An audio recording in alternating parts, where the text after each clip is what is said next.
Hey guys, we're going to do a little video here about my Stihl equipment. I've been collecting these for quite a few years. We use this in our everyday operations throughout the year. Collection of chainsaws, hedge trimmers, blowers, weed eaters over here. Very good machines. Stihl equipment. We have a very good dealer, keeps us running for parts and service.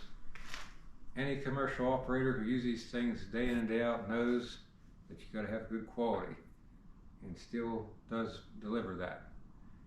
Anyway, we're going to give you a rundown here of what we have. We have a collection of these are all commercial grade trimmers. We have here a KM 131R, which is the combi unit. We have here a 94R KM, and we have a regular 94 trimmer. And here we have our one of our spares, an older 85, which were really good machines. And then here we have a newer style one. It's a FS91R. This is one of the first 94s that came out. We bought back, I think, in 07. No, it wasn't 07, it was 2014. Anyway, and then we have here FS70R, which is the smallest commercial unit that Stihl offers. But we put a lot of hours on these units. They run very well. They're very powerful machines. We go into a customer's yard. We need to be able to handle not only the light trimming, but also heavy brush if necessary. I have on here the standard 25-2 heads on most of these, all but this one. But the 25-2 head from Stihl, you can have pre-wound spools that you carry with you on your truck, and in a matter of seconds you can transfer spool to the machine, not have to waste time and wrap the spool there on the job. And all the parts are changeable. The caps and the spools can be replaced as they wear. I'd highly recommend the 25-2 head for any of these trimmers. Some people may argue that Echoes are better, whatever. I don't really know. I don't have a lot of experience on those, but these have treated us well. I've done this now over 20 years, commercial lawn service, and these have held up great performance. The KM units are the most versatile unit because we have a split shaft. On these, you have this wing nut, you take it loose, and literally that fast you can change attachments. We can go from a trimmer brush cutter head. Over here we have, for instance, this chainsaw head. You can make a pole saw out of it. I think that's a 12-inch Pico chain. And literally stick it in the hole, line it up, tighten it up, and you're ready to run. And also I have extensions that can make this into a versatile pole saw. They make a whole variety of attachments. I have a blower and a hedge trimmer attachment. Those are the most frequently used attachments we use for these, but you can get edgers, tiller, blower, even a brush broom for it. Take it apart. I like to keep these caps on the end to protect when in transport. Say I put this in the back of my truck with a load of chips or grass. That cap keeps dirt from going in the shaft. This is not the current model. This is the previous model saw, but still a very effective tool. Very handy for trimming trees way up where you can't reach.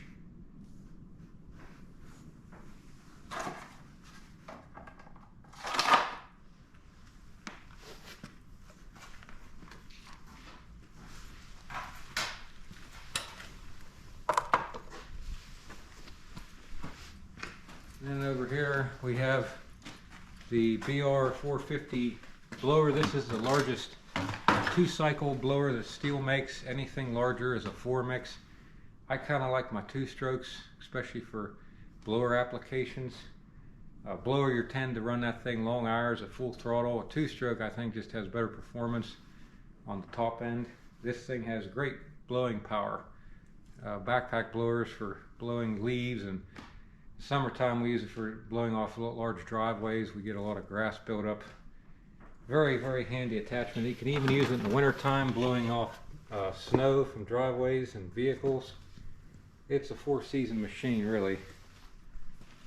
Then we have the two, we have an HS46C and HS58C, 56C.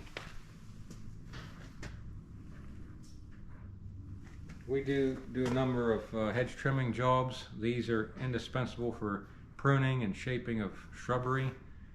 A lot of times we get into some really big jobs where if you didn't have a gas-powered machine, it would take you way longer than what it would need to take. We do need to do production. Also, we have the KM hedge trimmer for handling those really tall shrubs and trees. This thing can reach up quite high. You put an extension on, helps us to shape those very hard to reach places. Very handy tool. Again, this is not a current production machine. The new ones, this one only bends 90 degrees. The new ones will do a full 180 degrees, which gives you even a better range. This, you can still do whatever you need to do, but you have to flip the machine upside down to get the right angle sometimes. But very handy attachment. And we have a whole lineup of chainsaws. Some are vintage saws that I only run on occasion. Other ones we use almost on a daily basis. We have a MS211, 011, 015, 031, MS290, MS261, MS391, MS460, and of course MS660.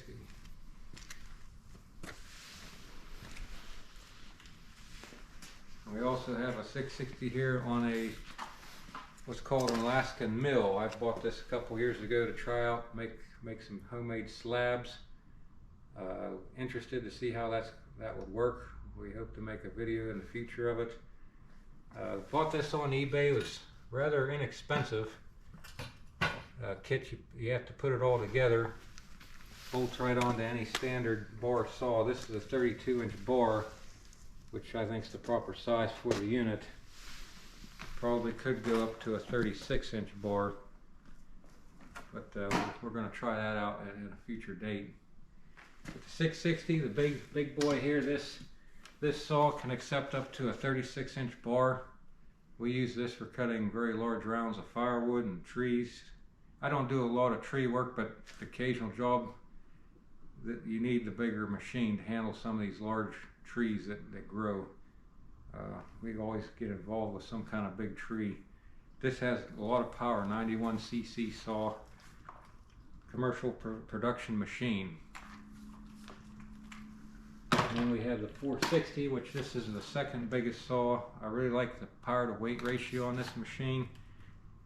I only put a 24-inch bar on this. It could go, I think, up to a 32-inch bar. Has great power with a 24-inch bar and chain. Great little machine. These are highly rated machines in the industry. And this one here is a new saw. I haven't got to use it yet. 391. A lot of people talk down on this saw. It is not a commercial unit, but it is a higher end farm and ranch saw. And for the occasional medium-sized tree, I think it would fit the bill just fine. A lot of people say it's too heavy. I don't know. Any new saw with plastic material is going to be lighter than an older metal saw. This one here is a very popular saw, maybe one of the highest rated Stihl saws in production, MS261. Great running little saw, high revving saw. Very well balanced, has a very nice feel in your hands when you run it. No major vibrations. Just a great running go-to saw. This one is equipped with an 18-inch bar. I always grab this one first, usually when I'm going on a job. And then I fixed up this one. Got this one, they had a bad cylinder. We swapped the cylinder around with a good one, and it's been a really good saw. It has a 16-inch bar and chain. I would say it's a great replacement for the old 031 size saw. It's a very comfortable saw. Again, it's not a production commercial use saw, but it runs really well, and I don't think it's overly heavy. They are what they are. Use them for the way they're designed. You know, 16-inch bar on this saw is very comfortable. It has good power with that size bar and chain. If you go too big, if you put a 20-inch on here, it's going to bog down. You're not going to be happy. We have this old, and this was my grandfather's saw. He bought new in probably 1983 or 84. And we've had it in the family all these years. It still runs. I still run it occasionally. I like the feel of these old saws. They were just built completely different than the new stuff. There's very little plastic on it. I think this covers the most plastic on the whole saw. But used it for many years to cut firewood and trees on the property. They were really great saws in the day. Today, I wouldn't put a lot of money in them because the parts are getting very hard to find. If your ignition goes out, the saw is done. You can't find ignitions anymore. This one I just picked up recently. This little 015 AV. They had these in a pistol type grip, hand grip. And this one has the old style Stihl emblem on it. I would say this was probably built back in the 70s. It's a very solid little saw. It's all metal construction. And I like this one with the anti-vibe handle. The other ones had a handle that were right here for like tree work back in the day. This one has the anti-vibe, but very comfortable, easy to control. Nice little saw. And this one I fixed up sort of as a project. This unit here was a basket case. It had so much wrong with it. The cylinder was scored, the pistons was bad. Tore this saw completely apart, put new gaskets in between the case halves. It was leaking, and right now it's a real good running little saw, good power saw. These were popular back in the day. I think they debuted these in the early 80s for one of their small saws, 011 AVT. And I made, for this saw, we get into trimming really thick, dense bushes. People want these real tall shrubs cut in half, so we get stems that are over an inch thick. And I made this little contraption here. It bolts to the bar. It helps direct those branches into the chain, sort of like a hedge trimmer, but this will handle those thick branches way easier than a hedge trimmer would. This thing really worked nice. We used it on a couple jobs, and it wasn't that hard to make. It does add a little bit of weight. The bar is a little heavy, but for the task, it does help considerably. And then the last one here, this little 011. This is a current production machine. Homeowner grade machine, but for just occasional pruning job, small saw job, it's a nice lightweight, good power saw. I really like how it runs. Good little machine. I'd highly recommend Stihl. They're very popular. They have the biggest dealer network in the business. I happen to have a dealer that's really good. He's been in business over 50 years. Really takes good care of us, so I stick with them. You can't go wrong with Stihl. I would recommend Husqvarna and Echo as well for commercial use. Those are decent brands. You can't trust. You're running a business to using a Poland or one of those really cheap box store brands. They're just not worth putting. Don't waste your money on those cheap brands. If you're going to spend money for a good machine, get one of these. But you got to have a good dealer. That makes the difference as well. And then the last machine, and I only use this on occasion, is this old beast here. This is a cut quick saw for cutting masonry. You can also put an abrasive blade to cut metal with. This is an old TS760, which is based off an 076 chainsaw.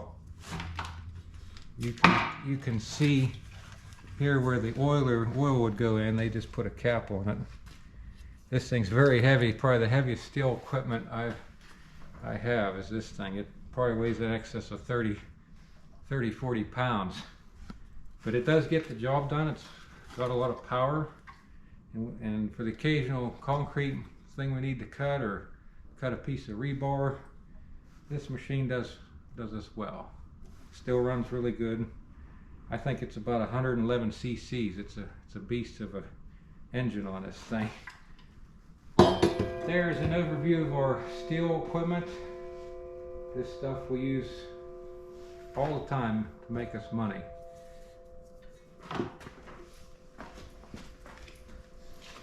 So if you're interested in a top quality brand, I would highly recommend Stihl, but make sure you got a good dealer. Not all dealers are the same.